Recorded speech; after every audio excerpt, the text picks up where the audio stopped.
And so this song is dedicated to all the awkward dudes, past and present, on modes of shared transportation. Sort of an oddly specific group of people to dedicate a song to.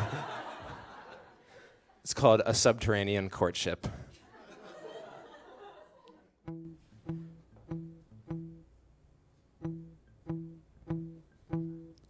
He sat across the aisle from her, a fellow subway passenger. She'd notice him, he was sure, and then she'd ask him out. She'd see the wisdom in his eyes, intelligent she would surmise. She'd marvel at his shapely thighs. Of this he had no doubt. He tried to play it casual. His seduction was gradual. Some may say minimal, subliminal, he'd say. He rolled his shirt sleeves up a touch, gave her a taste but not too much, chewed his juicy fruit in such a suggestive way. Her nose was buried in her book. He knew she was trying not to look. A single glance would be all it took for her to swoon. The train would jolt, their arms would brush, their eyes would meet and she would blush.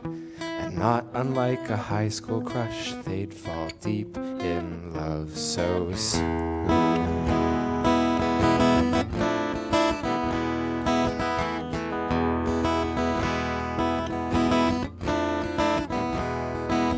He thinks to himself, 'twill be a fairy tale of endless love betwixt I the chivalrous knight and she the beauteous maid. She thinks to herself, it's been a long day, I'm tired and hungry, what would be an easy dinner? Maybe something pre-made.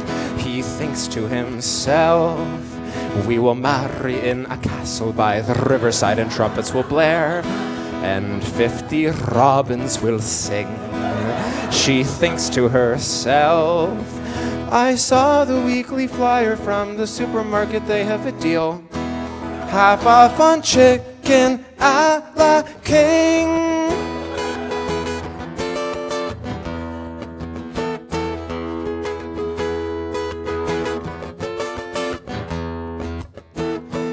To think of good icebreakers, maybe ask if she's a Quaker. Nah, that's probably unlikely. Ask her what she thinks of Spike Lee. Maybe that is too specific. Tell her that her hair's terrific. Is that coming on too strong? Could serenade her with a song that's even stronger. Are you crazy? Just tip your cap and say, "Milady." But what if she's not into hats? Would sabotage my chance like that. Going back and forth on what to say or what to do. He never makes the first move, he's too shy. But then he just blurted out,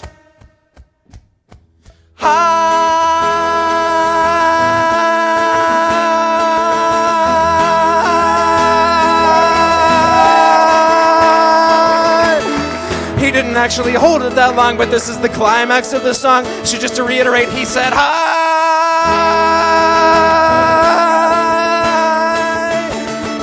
She looked up, thought he was talking to somebody else and went back to her book. He didn't anticipate this, and his instinct was to just go with it. So he carried on an entire one-sided conversation with the pole in the middle of the subway car. He asked the pole how its day was, what it was like to be a Pole, what its hobbies were, if it still had family back in Poland. He laughed pretty hard at that one, which really only made things worse.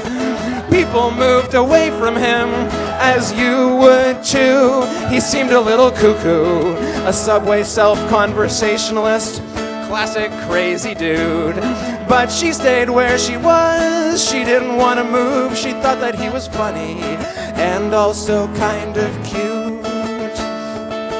She thinks to herself, this guy is talking to a Pole. He's so weird and yet so confident. He thinks to himself, oh God, oh God, oh God, oh God, Jesus, oh God, I'm talking to a pole, Jesus, oh God, oh God, oh God, oh God, oh God. She thinks to herself, girls love guys with confidence. I'm a girl and this guy's confident. He thinks to himself, Jesus, oh God, Jesus. Jesus. The next stop wasn't his stop, but he had to get off to save himself from further pole-related embarrassment. The next stop wasn't her stop, but she followed him off through the station and onto the street. Tapped him on the shoulder, he turned around surprised, and she said,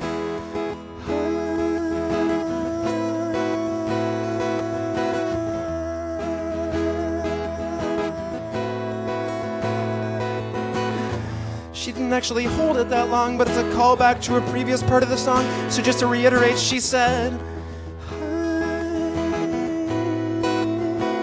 and he said,